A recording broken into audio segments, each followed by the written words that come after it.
Olá pessoal, bom dia. Falaremos hoje aí do capítulo 5 do CCNA2, que fala de roteamento entre VLANs. No mesmo esquema, passaremos aí pela parte teórica e depois pela parte prática. Bom, aqui a gente tem a situação problema que a gente já está trabalhando há algum tempo, onde eu tenho aqui três VLANs, cada um com a sua respectiva faixa de rede, os dispositivos devidamente configurados, os switches devidamente configurados, e ninguém se comunica além da sua própria VLAN. Então, as VLANs elas segmentam a sua rede logicamente aí na camada 2, impedindo a comunicação direta entre esses dispositivos de diferentes VLANs. Mas se eu precisar fazer com que esses dispositivos se comuniquem, como que eu posso fazer isso? É isso que surge então o meu roteamento inter-VLAN ou roteamento entre VLANs. Isso pode ser feito através do roteamento inter-VLAN que a gente chama de legado, do roteamento inter-VLAN router on stick e do roteamento inter-VLAN através de um switch de camada 3. E a gente vai falar um pouquinho agora desses três tipos de roteamento inter-VLAN, vendo aí as vantagens, desvantagens e como configura cada um deles. Então, como a gente falou, para resolver o problema anterior, a gente precisa de implementar o roteamento inter-VLAN, que pode ser através do método legado, onde cada interface do roteador é ligada a uma VLAN. Pode ser através do router on stick, onde eu tenho uma única interface física, mas que suporta aí o protocolo DOT1Q para comunicar com um switch em modo tronco. E essa mesma interface física terá lá várias interfaces virtuais. É um método que pode ser utilizado também. E eu tenho a possibilidade de utilização de um switch de camada 3, que vai fazer as funções ali que o roteador desempenharia para fazer esse roteamento. Então, o switch de camada 3 é um switch que consegue ali trabalhar na camada de rede, possibilitando o roteamento. Vamos falar um pouquinho de cada um deles separadamente com mais detalhes. No roteamento inter-VLAN legado, as portas do switch são ligadas às portas do roteador, mas eu vou ter que ter uma interface de roteador para cada VLAN existente na rede. Então, eu precisarei colocar aqui as portas do switch que são ligadas ao roteador em modo de acesso de acordo com o VLAN. Por exemplo, a porta FAST 0/4 deveria ser colocada em modo de acesso na VLAN 10 e a porta FAST 0/5 em modo de acesso, mas na VLAN 30. É como se cada interface do roteador aqui fosse um dispositivo convencional que está lá numa determinada VLAN. Então, os pacotes eles vão chegar ao roteador por meio de uma interface e sair através da outra. Se o PC1 aqui na VLAN 10 quiser comunicar com a VLAN 30, com o PC3, o pacote ele vai entrar pela interface FAST 0/4, vai chegar ao roteador pela giga 00 dele, vai ser roteado e vai sair pela giga 01. Então, cada interface do seu roteador vai aceitar o tráfego correspondente à VLAN que está associada lá no switch. Então, a interface giga 00 do roteador vai aceitar tráfego da VLAN 10 e a giga 0/1 vai aceitar e enviar também, né, tráfego para a VLAN 30. Essa é uma solução simples, porém não é uma solução dimensionável. Por quê? Se você tiver muitas VLANs na sua rede, você teria que ter roteador com muitas interfaces, o que fica inviável aí se eu tiver, por exemplo, 10 VLANs na rede e ter um roteador lá com 10 interfaces. Se tiver 100 VLANs na rede, ter um roteador com 100 interfaces. Então, não é uma solução muito dimensionável, não permite tanta escalabilidade. Já o método router on stick é uma, vamos dizer, evolução em alguns termos, porque você vai utilizar menos interfaces físicas do roteador, mas você vai ter uma degradação de desempenho. Nesse método, uma das interfaces físicas do roteador é configurada como porta de tronco, de forma que ela possa entender as marcações de VLANs que o switch fizer. São criadas também interfaces lógicas, chamadas aí de subinterfaces, uma subinterface por VLAN. Então, é como se tivesse ali várias interfaces físicas, porém, são interfaces lógicas num mesmo link físico. Então, cada subinterface vai ter o seu IP que corresponde à sua própria VLAN. Os dispositivos que estão nessas VLANs, eles vão ser configurados para usar o endereço da subinterface como gateway padrão.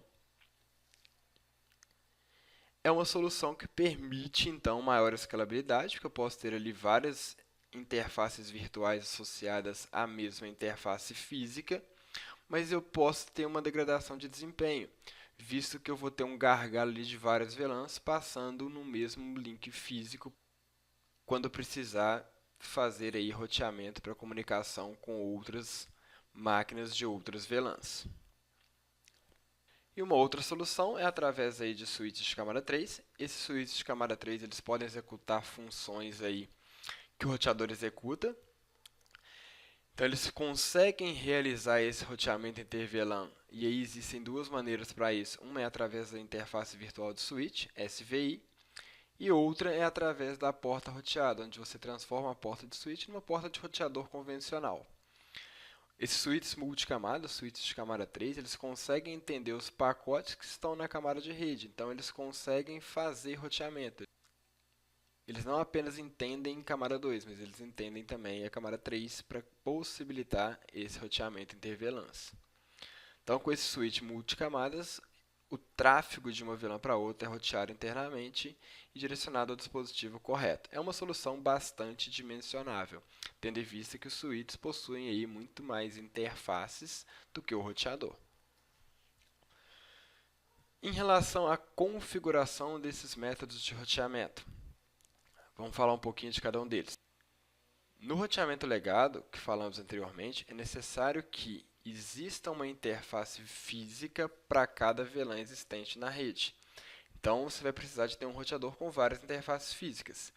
Cada uma dessas interfaces vai ser vinculada a uma VLAN exclusiva. Cada uma dessas interfaces vai ter um IP que está diretamente relacionado com aquela VLAN. E os dispositivos da rede vão utilizar aquela interface como gateway padrão. Então, o PC1 terá como gateway padrão a interface Giga00, que é o IP 172.17.10.1. O PC3 terá como gateway padrão a interface Giga0/1, que é 172.17.30.1. Então, cada uma das interfaces está falando com uma rede diferente, correspondente a uma determinada VLAN, e na hora que o roteamento acontecer, o pacote entra por uma interface e sai pela outra interface. Aqui a gente tem um exemplo de configuração. O que eu precisaria fazer no switch, então?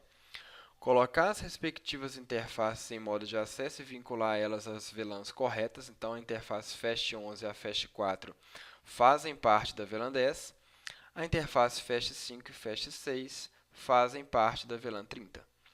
Então, não pode esquecer de colocar ela em modo de acesso e fazer a correspondência com a VLAN determinada. Além, obviamente, de criar as duas VLANs, né? A VLAN 10 e a VLAN 30.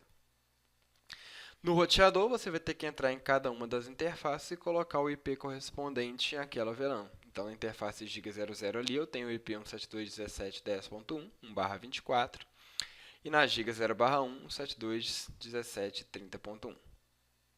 Ok? Agora, em relação ao roteamento inter-VLAN através do método Router on Stick, deve ser configurado ali, então, um entroncamento entre o switch e o roteador, porque eu vou ter que entender ali a marcação dessas VLANs. Como eu tenho apenas um link físico trafegando ali mensagens de várias VLANs, vou ter que configurar o modo tronco ali no switch. Então, deverá existir uma subinterface para cada VLAN existente na rede. Essa subinterface, obviamente, vai ter o IP correspondente ali à sua subrede, correspondente à sua VLAN. E ela vai ter que ser configurada, a gente vai ver daqui a pouquinho, de forma que ela consiga marcar quadros dentro daquela VLAN. Os dispositivos da rede vão utilizar como gateway padrão o endereço IP da subinterface correspondente à sua VLAN. Então, como que seria a configuração disso? As portas 11 e 6 aqui vão estar nas suas respectivas VLANs, normalmente, no modo de acesso. Já a porta 5, que está ligada ao roteador, terá que ser configurada como tronco, porque ela vai transportar aqui informações de múltiplos VLANs. Já no roteador, você vai ter que criar subinterfaces. Como que eu crio uma subinterface? Colocando a identificação da interface, ponto, a identificação da subinterface. É necessário que a subinterface da VLAN 10 seja 0/0.10, por exemplo, poderia ser 0.50? Poderia ser 0.50, mas obviamente é melhor que ela corresponda para identificar a sua rede de maneira mais facilitada. O ponto-chave aqui que faz com que ela participe da VLAN 10, que ela consiga receber e marcar pacotes na VLAN 10, é o encapsulation.1q10. Então, através desse comando, eu estou informando que o roteador deverá marcar pacotes ali e receber informações na VLAN 10. E o mesmo vale para a VLAN 30. Agora, para finalizar, vamos falar um pouquinho aí do roteamento inter-VLAN através de switches. Isso não é tão cobrado no CCNA, mas vale aí como complemento. É bem interessante. Requisitos, né? Os switches de camada 3, eles conseguem executar a maioria das funções que os roteadores também conseguem. Eu posso fazer o roteamento inter-VLAN através de duas maneiras quando eu tenho um switch L3. Através de uma interface virtual de switch, que é o que a gente vai dar o foco maior aqui, e através de uma porta roteada, que é a mesma coisa do roteamento interlegado se a gente for pensar em relação à porta roteada do switch, visto que ela vai ser transformada numa porta de roteador. Então, o switch de camada 3 deve possuir uma interface virtual para cada VLAN. Então, se eu tenho VLAN 10 e 20, eu vou ter que ter uma interface virtual para VLAN 10, uma interface virtual para VLAN 20. Cada uma correspondendo, obviamente, à faixa de rede que está associada àquela VLAN. Essa interface virtual ela não fica associada a uma porta específica. Ela é uma interface, como a gente está falando, virtual. É necessário a ativação do roteamento no switch para que ele consiga trocar informações entre as VLANs. E os dispositivos de camada 3 utilizarão o IP dessa interface virtual do switch para comunicação com outros dispositivos de outras VLANs. Processo de configuração. No switch de camada 2, você vai fazer o que você já vinha fazendo nos outros métodos, que é associar as interfaces às suas respectivas VLANs. Então, a Fast 1 aqui é a Fast 1 VLAN 10, VLAN 20. Já na Giga 0/1, você vai colocar ela como modo tronco, visto que ela pode passar ali informações de mais de uma VLAN. Eu poderia ter aqui nesse switch VLAN 10, 20, 30, 40, enfim. E no switch de camada 3, você vai ativar o roteamento com o comando IP routing, criar as VLANs que são necessárias, como por exemplo aqui VLAN 10 e VLAN 20, e atribuir um IP virtual para cada uma daquelas VLANs. Então, eu vou entrar na interface VLAN 10, na interface virtual VLAN 10, vou dar um IP para ela. Vou entrar na interface virtual VLAN 20, vou fornecer um IP para ela. Esse IP vai ser o que as máquinas entenderão como sendo o gateway para que eles possam se comunicar com dispositivos de outras redes. E, obviamente, aqui para finalizar, nas interfaces que estão ligadas aos switches da camada de baixo, aos switches de camada 2, você deve colocá-las com modo tronco, porque elas podem ali trafegar informações de múltiplos VLANs. Ok, pessoal, faremos uma práticazinha agora, focando aí no router on stick. Eu vou tentar gravar depois um vídeo com os outros métodos, mas o foco nosso principal aqui é o router on stick. Bom, vamos lá então para essa parte prática. Esse é o nosso cenário de hoje, onde a gente tem aqui aquela mesma estrutura que a gente já vem trabalhando, só que agora com o acréscimo de R central, que será o responsável por fazer o roteamento inter-VLAN dentro dessa rede. R central terá então 4 subinterfaces, uma para VLAN 10, VLAN 20, 30 e 99. São as VLANs que existem aqui na nossa rede, as nossas VLANs de dados. O IP dessas subinterfaces serão os últimos IPs válidos da respectiva rede. É isso que está falando aqui na nossa estrutura. Então vamos lá. Aqui já está com a nossa tabelinha também, do mesmo jeito que está lá na prática. E o objetivo é configurar o roteamento inter-VLAN. Então, nós vamos configurar primeiro a interface do switch que está ligado ao roteador, depois nós vamos configurar os IPs nos dispositivos, nos PCs, e criação das subinterfaces, e no final faremos os devidos testes. Primeiro, vamos configurar então essa interface aqui, que é a Fast 0/1, vou até identificar aqui, Fast 0/1, nós vamos colocar essa interface como tronco. Então, vamos entrar aqui no switch, lembrando o usuário admin, senha Cisco e o class aqui para me tornar um usuário privilegiado. Vou entrar na interface fast 0/1, switch port mod trunk. Então, será configurado ali um tronco naquela interface, lembrando que a minha VLAN nativa é a 100, e eu vou ativar a interface. Então, configurei aqui a interface fast 0/1, está no modo tronco, vamos verificar se realmente está. Show interfaces trunk.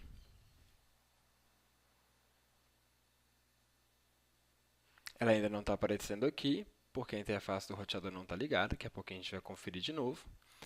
Vamos aqui para o R central então.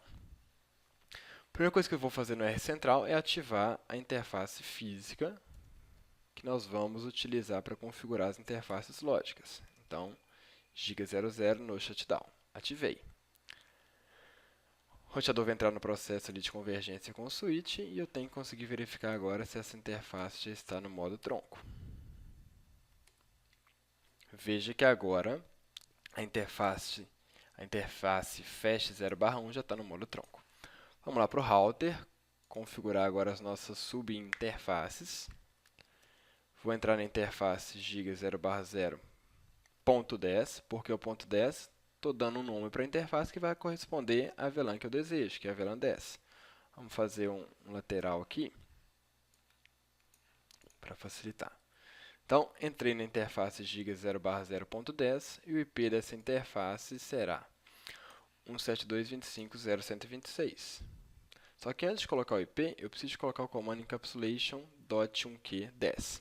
O que esse comando está fazendo?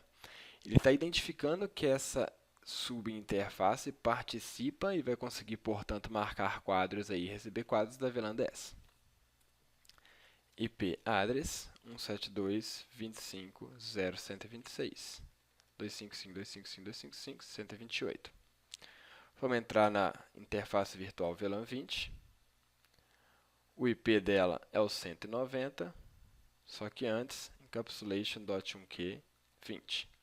O IP é o 190 com a máscara /26.192. A 30, IP address, depois do encapsulation, sempre. Se eu tentar colocar antes, só para a gente ver o errinho aqui, 72.25.0.222, /27.224. Ele fala que não tem como, porque essa subinterface precisa estar ali encapsulada com o protocolo .1q, e eu preciso então de colocar aquele comando encapsulation.1q e a VLAN correspondente antes. VLAN 30, IP222. E por fim, a subinterface 99, encapsulation.1q 99, e o IP dessa subinterface 254. Ok? Para verificar, o Show IP Int Brief vai me mostrar as configurações de endereçamento, 126.190.222.254. Beleza. O Show IP Route vai me mostrar aqui as minhas rotas diretamente conectadas. Veja que cada interface cria sua rota diretamente conectada. Então, a rede 172.25.00/25. Se a gente afastar aqui, a gente vai ver tudo isso. Ó. A rede 172.25.0.128/26, 172.25 0.224/27 e a 172.25.0.192/27. Todas as três estão aqui. Para que as coisas possam funcionar, eu vou ter que configurar o gateway padrão dos PCs. Então, do VLAN 1, o gateway padrão, do VLAN 10, perdão, o gateway padrão 172.25.0.126. Vamos configurar esse cara aqui. 172.25.0.126. Aqui, para VLAN 20, 190.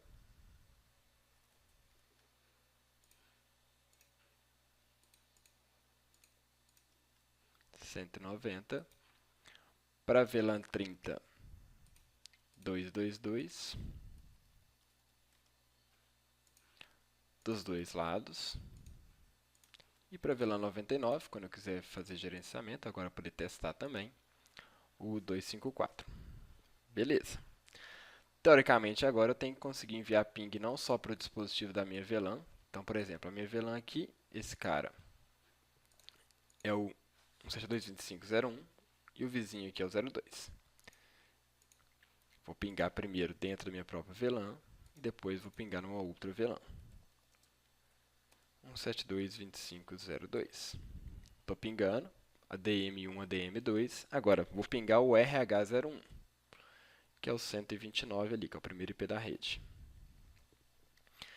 Nesse momento, o pacote ele vai para o roteador e vai ter o roteamento e depois ele volta.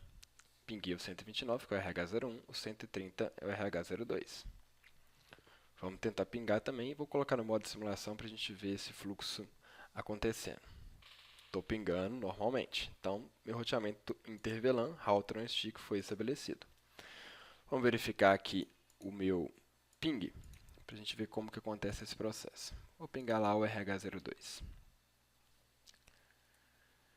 Então, a mensagem CMP saindo do PC ADM. Lembra que para o PC, ele não sabe que ele está numa VLAN, ele sabe que ele tem que pingar um PC que está numa rede diferente. Se ele tem que pingar um PC que está numa rede diferente, ele vai enviar a informação para o getter padrão dele. Veja que eu não tenho nenhum encapsulamento aqui.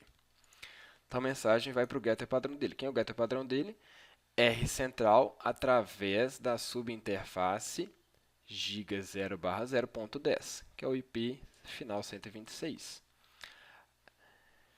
Vamos voltar aqui só para a gente ver o que o switch fez. O switch, na hora que recebe esse pacote e vai trafegar ele através de um link tronco, ele recebeu aqui sem nenhum encapsulamento, mas ele vai colocar aqui o .1q, identificando lá, marcando aquele pacote com a VLAN DS.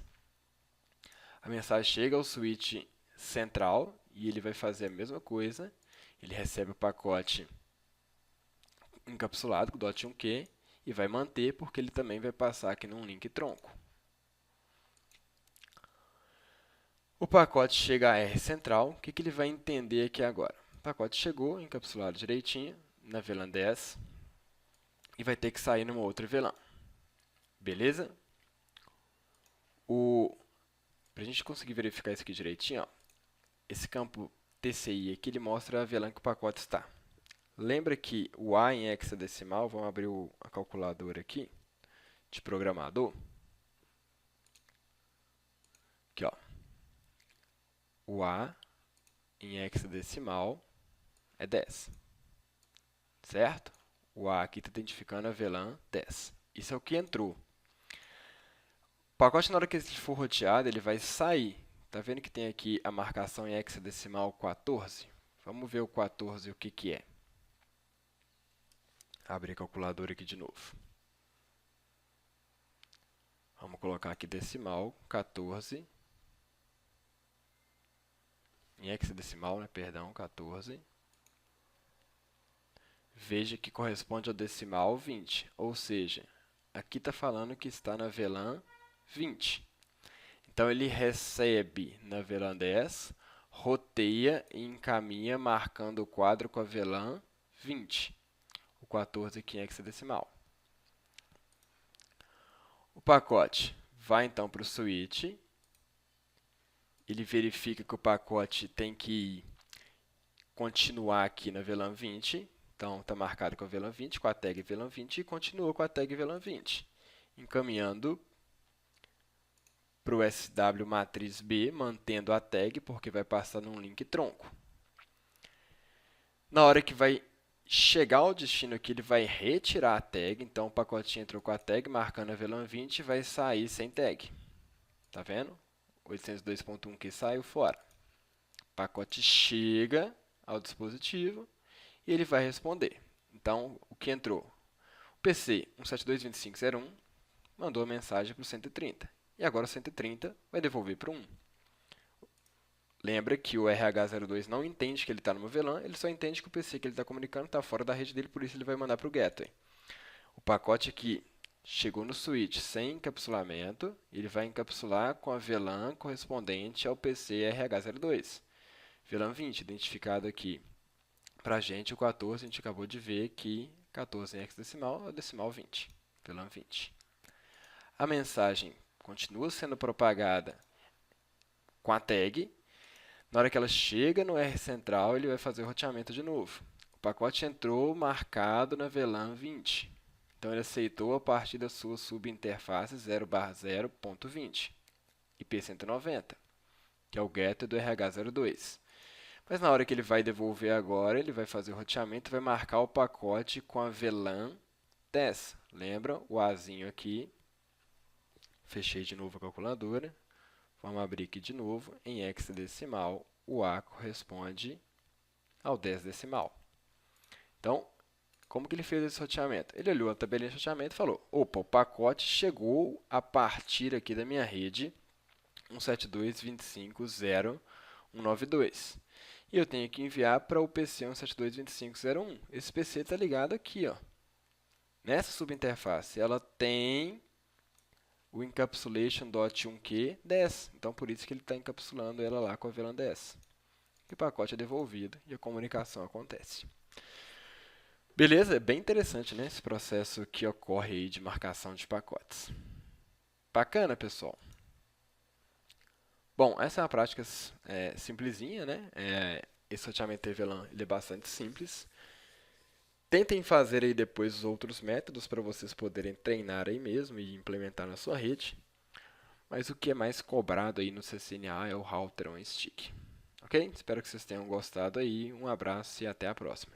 Tchau, tchau.